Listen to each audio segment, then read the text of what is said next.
అందరికీ నమస్కారములు. నేను ఇప్పటి నుంచి సైబర్ క్రైమ్ ఆన్లైన్లో జరిగే ఫ్రాడ్స్ గురించి ఒక్కొక్కటి వివరంగా అందరికీ తెలియజేయాలనుకుంటున్నాను. సో ఎలాంటి ఫ్రాడ్స్ ఆన్లైన్లో ప్రజెంట్ జరుగుతున్నది అప్ టు డేట్ అనేది చెప్పేసి మీకు వివరిస్తూ ఉంటాను. సో ఇలాంటి వీడియోస్ని నా ఛానల్ని సబ్స్క్రైబ్ చేసుకోండి, షేర్ చేయండి, లైక్ చేయండి. అప్పుడు మనము ఆన్లైన్లో జరిగే ఫ్రాడ్స్ కొంతవరకైనా స్టాప్ చేయవచ్చు. సో నేను ముందుగా ఈరోజు ఒక ఫ్రాడ్ జరిగిన విషయం గురించి మీకు తెలియజేయాలనుకుంటున్నాను. ఇక్కడ ఒక ఫ్యామిలీని తీసుకుంటున్నాను. ఒక కుటుంబానికి జరిగిన నష్టం గురించి తీసుకుంటున్నాను. ఇందులో సుష్మంత్, రాంబాబు అనే ఇద్దరు అన్నదమ్ములు. సో సుష్మంత్ వాళ్ళ అబ్బాయి జాకోబ్.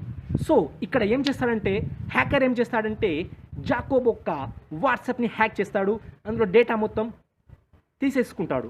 సో జాకోబ్ ఒక ప్రొఫైల్ పిక్తో పాటు అందులో ఉన్న కాంటాక్ట్స్ మొత్తం తీసేసుకుంటాడు. సో ఇందులో హ్యాకర్ ఏం చేస్తాడంటే జాకోబ్ వాళ్ళ బాబాయ్ రాంబాబుని జాకోబ్ లాగా ప్రొఫైల్ పిక్ పెట్టుకొని జాకోబ్ లాగా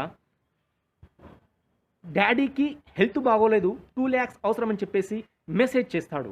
అప్పుడు రాంబాబు ఏం చేస్తాడంటే ఏది ఆలోచించకుండా అన్నయ్యకు ఏమైనా ఎమర్జెన్సీ ఉందేమో అని చెప్పేసి 2 lakhs రూపీస్ ఇమీడియట్గా ట్రాన్స్ఫర్ చేసేస్తాడు.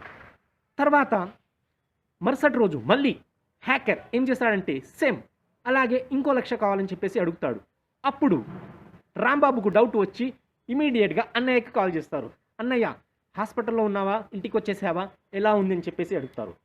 అరే హాస్పిటల్లో ఉండడం ఏంది, నేను బాగానే ఉన్నాను, ఇంట్లోనే ఉన్నాను, హాస్పిటల్లో ఉన్నాను ఎందుకు అడుగుతున్నా అంటే అన్నయ్య నిన్న మన బాబు జాకోబ్ నీకు హెల్త్ బాగోలేదని చెప్పేసి 2 lakhs రూపీస్ అకౌంట్లో వేయించుకున్నాడు. సో ఈరోజు 1 lakh రూపీస్ కావాలని మళ్ళీ అడిగితే మీకు కాల్ చేశానని అంటే తర్వాత సుష్మంత్ వెళ్ళి జాకోబ్ని అడిగితే డాడీ నాకు ఏమీ తెలియదని చెప్పేసి చెప్తారు.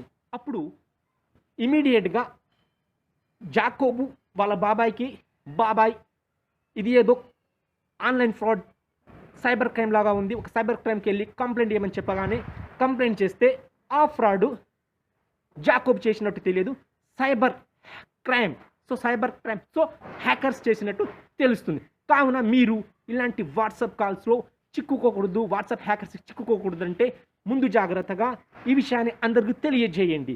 సో దానితో పాటు మీరు ఏం చేస్తారంటే ఎవరైనా సరే ఇలాంటి డబ్బులు ఎవరికైనా వెయ్యాలి అని అనుకుంటే ఒకసారి కన్ఫర్మ్ చేసుకోండి.